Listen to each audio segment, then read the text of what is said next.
पांच दोस्त गर्मी की छुट्टियों में समर कैंप का आनंद ले रहे थे।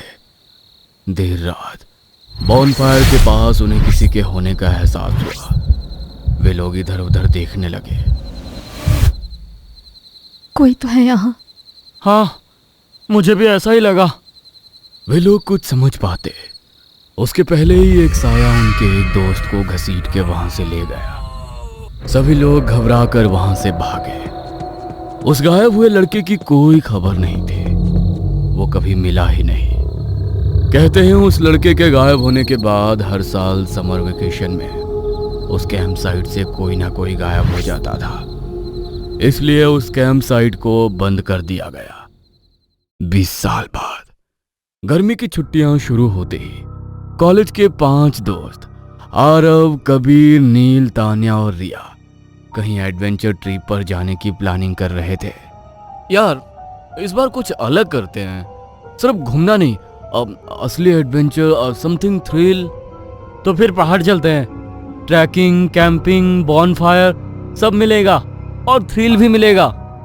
मगर कहाँ चले? हर जगह टूरिस्ट की भीड़ है। मेरी नाना नानी का गांव है पहाड़ियों में।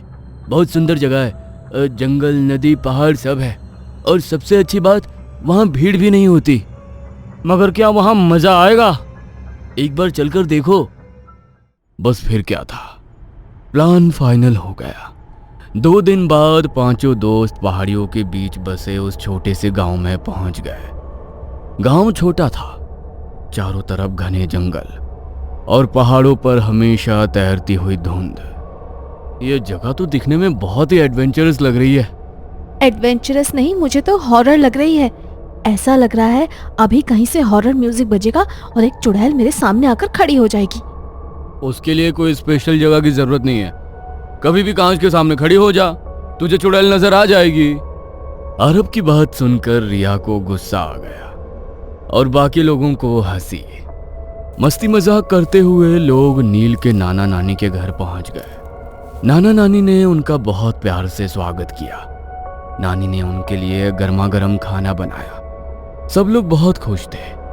शाम का वक्त हो रहा था। तभी आरब ने एक अजीब बात नोटिस की। गांव में शाम होते ही हर घर के दरवाजे बंद हो गए थे। सड़कें पूरी तरह खाली, कोई आवाज नहीं। यार नील, यहाँ लोग इतनी जल्दी घरों में क्यों चले जाते हैं? अभी तो 7 भी नहीं बजे और पूरा सुनसान हो गया। शायद पहाड़ों में ऐसा ही होता है। मैं तो बहुत दिनों बाद गांव आया हूँ। लेकिन सच में ऐसा नहीं था। रात के खाने के बाद सब लोग आंगन में बैठे थे। हल्की हवा चल रही थी। नानी, यहाँ आसपास कोई डरावनी जगह है क्या? तान्या की बात सुन नानी का चेहरा अचानक गंभीर हो गया। उन्होंने नाना जी की ओर देखा, फिर धीमे से कहा, है, जंगल के उस पार एक पुराना कैंप साइट है। कहते हैं वो जगह हॉन्टेड है। नानी की बात सुन सब लोग उत्सुक हो गए। उन्हें वहां की कहानी सुननी थी। अरे वाह, वहां की कोई कहानी है क्या? हमें सुनाओ। सब लोगों के बार बार बोलने पर नानी ना चाहते हुए भी कहानी सुनाने लगी। कई साल पहले वहां समर कैंप लगता था। कॉलेज के बच्चे आते थे। लेकिन एक रात वहां कुछ ऐसा हुआ कि पूरा कैंप बंद करना पड़ा। ये बात बताते हुए उनके हाथ पैर कांप रहे थे। वे चुप हो गई। सब लोग एक दूसरे की ओर देखने लगे। फिर आरव ने धीरे से पूछा, क्या हुआ था? अब चुप क्यों हो गई? उस रात 5 बच्चे जंगल में कैंपिंग के लिए गए थे। लेकिन सुबह सिर्फ 4 लौटे। 5वां कभी नहीं मिला। उनकी बात सुन सब हैरान हो एक दूसरे की तरफ देख रहे थे। वहां पर पिन ड्रॉप साइलेंस हो गया था। नानी ने आगे कहा, उसके बाद कई लोगों ने वहां रात में अजीब चीजें देखी, आवाजें सुनी। लेकिन अब वहां जाना मना है। अब क्या हम वहां जा सकते हैं? तुम लोग उस जगह के पास भी मत जाना।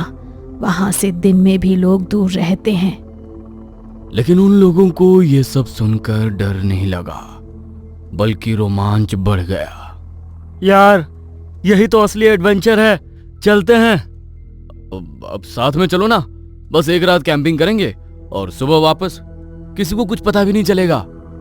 नील थोड़ा हिचक रहा था, उसका जरा भी मन नहीं था, लेकिन दोस्तों के दबाव में मान गया। उन्होंने तय किया, रात को जब सब सो जाएंगे तब वे लोग चुपके से जाएंगे।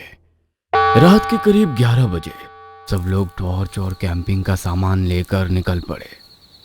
जंगल का रास्ता अंधेरा और शांत था। कभी कभी दूर से उल्लू की आवाज आती, तो कभी चमगादड़ उड़ती हुई उनकी कार पर लटक जाती। कुछ ही देर में वे उस जगह पहुंच गए। वो एक पुराना खुला मैदान था, चारों तरफ घना जंगल, बीच में कुछ टूटे हुए लकड़ी के ढांचे। यही था पुराना समर कैंप साइट। लो, हम लोग पहुंच गए। अब हम लोग वापस चले क्या? क्या हुआ, डर लग रहा है? नहीं, वो बात नहीं है। तो फिर क्या बात है, हम रात यहीं रुकेंगे। सब टेंट लगाओ। तान्या के कहने पर सब लोगों ने मिलकर टेंट लगा लिया, फिर बॉन फायर जलाया। सब लोग मजाक कर रहे थे, लेकिन तभी रिया को लगा कोई उन लोगों को देख रहा है। उसने कहा, क्या तुम्हें भी ऐसा लग रहा है जैसे कोई हमें देख रहा है? उसकी बात सुन सब लोग हंस पड़े।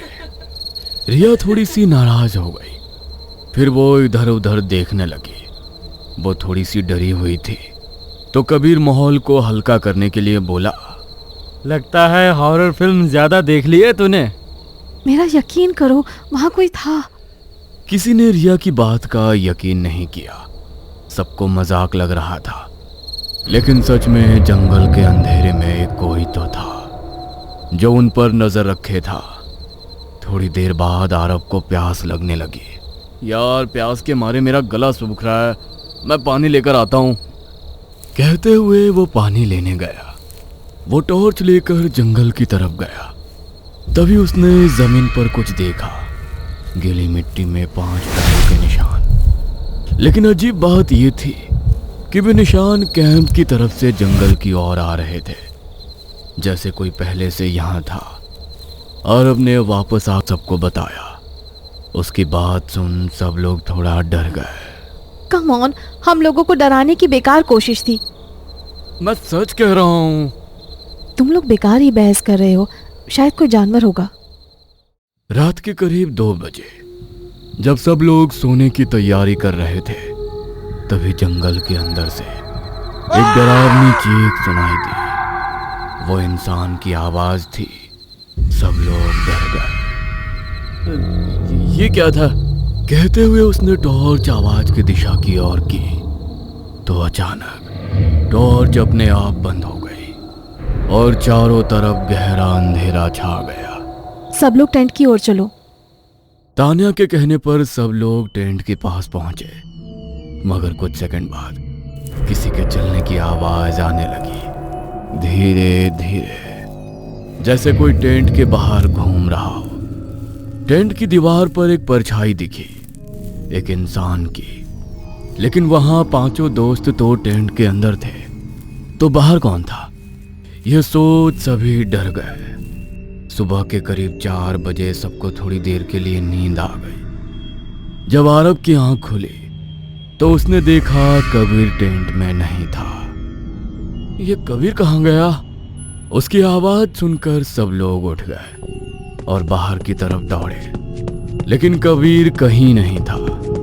सबने उसे जंगल में खोजा, चारों तरफ देखा, मगर वो कहीं नहीं मिला। तभी नील की निगाह जमीन पर गई। वहां घसीटने के निशान थे। यह देख सब डर गए। उन्होंने तुरंत गांव वापस जाने का फैसला किया।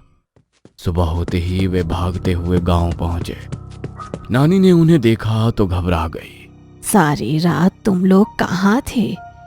सब लोग चुप, किसी ने कुछ नहीं कहा। फिर धीरे धीरे उन्होंने सब बताया। सारी बातें सुन नानी का चेहरा सफेद पड़ गया। कैसी बात कर रहे हो? तुम 4 लोग आए थे, चारों यहीं पर तो हो। नानी आप भूल गई हो, हम 4 नहीं 5 लोग थे। हमारा दोस्त कबीर नहीं मिल रहा। कबीर का नाम सुनते ही नानी का चेहरा सफेद हो गया और वो उन्हें घर के अंदर ले गई और एक पुरानी फोटो दिखाई। वो फोटो उसी कैंप की थी। उसमें 5 कॉलेज स्टूडेंट खड़े थे। सब लोग ध्यान से फोटो देख रहे थे। तभी तान्या चीख पड़ी, क्योंकि फोटो में खड़े 5 लोगों में से एक का चेहरा कबीर जैसा ही था। वो लड़का 20 साल पहले उसी कैंप में गायब हुआ था। नानी की बातें सुन एक बार को तो सब डर गए। वे एक दूसरे की ओर देख रहे थे। लेकिन कबीर तो हमारे साथ कॉलेज में था। वो इस पुरानी फोटो में कैसे हो सकता है?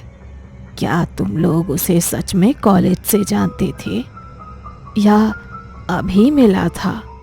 सब लोग चुप हो गए, क्योंकि कबीर उनसे सिर्फ 3 महीने पहले ही मिला था।